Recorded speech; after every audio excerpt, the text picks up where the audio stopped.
Gentlemen, before we get started for today, let's go around and do a few introductions.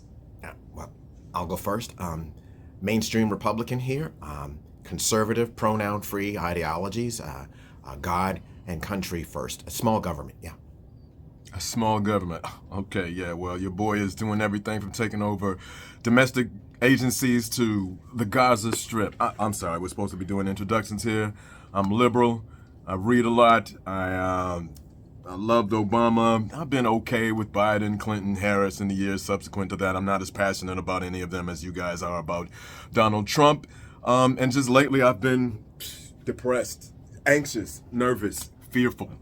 Well, lately I've been as happy as a Tennessee rooster on a Sunday morning, man. I'm Make America Great Again, like the hat says. All for Donald Trump. Everything has been all systems go from the jump right off the break, man. I'm happy. Let's go. We're supposed to be talking about narcissism today? You supposed to be some type of expert or something? Huh? What you got, man?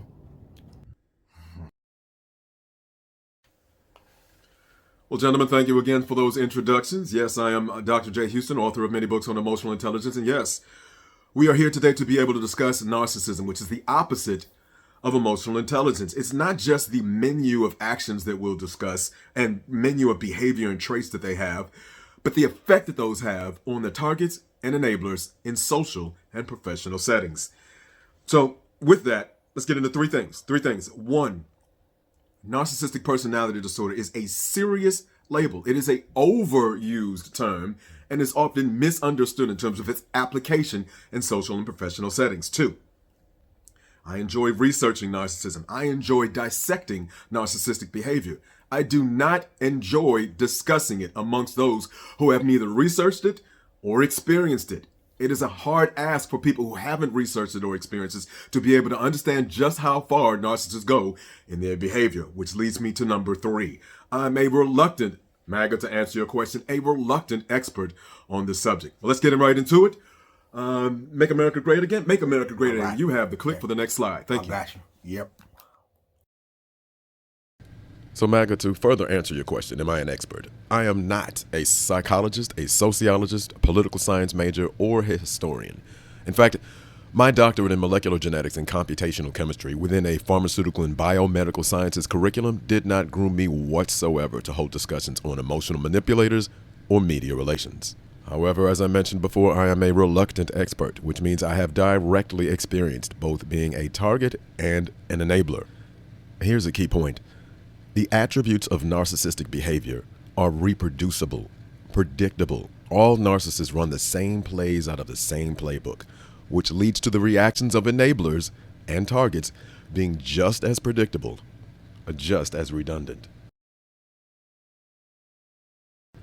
But me personally, it's just as frustrating today to have to explain narcissism to people who haven't experienced it or researched it, as if I had to take my biology degree back in time to be able to explain certain diseases to people who had no idea what was really happening.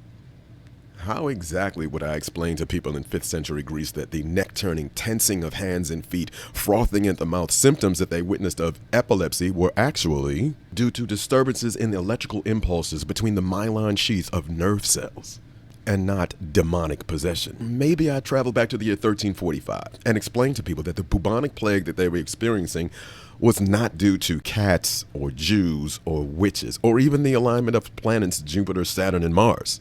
I would use my biology background to explain to them that a gram-negative bacteria, Yersinia pestis, was the causative agent. That bacterium actually exists within the gut of the flea, and every time the flea feeds on the host, it regurgitates more and more of that bacterium back into the host. I'm quite sure they would understand all of that.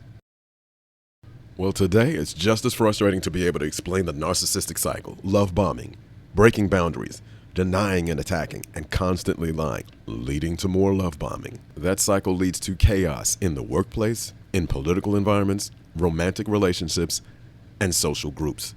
It pits the enablers against the targets, and we're just as vulnerable today as any other time in our history. Human history, that is. Do we blame people in previous centuries for not being able to solve some of the biological disorders that they were witnessing? No, they were dealing just as well as they could at the time with the information that they had. All right, guys, welcome back once again. Obviously, narcissism is not a topic that can be easily condensed into a 5-minute soundbite, which is why there are multiple books on the subjects. And again, narcissism, the label, it's not judgment. It's a menu of actions and behavior that currently we are not prepared to deal with here in the 2020s. We're not prepared to be able to combat, which is why we use emotional intelligence. It gives us the tools to be able to discuss any subject without having to be right. I am Dr. J. Houston. We will see you next time, where we'll take a deeper dive into the subject of media bias. See you next week. All right.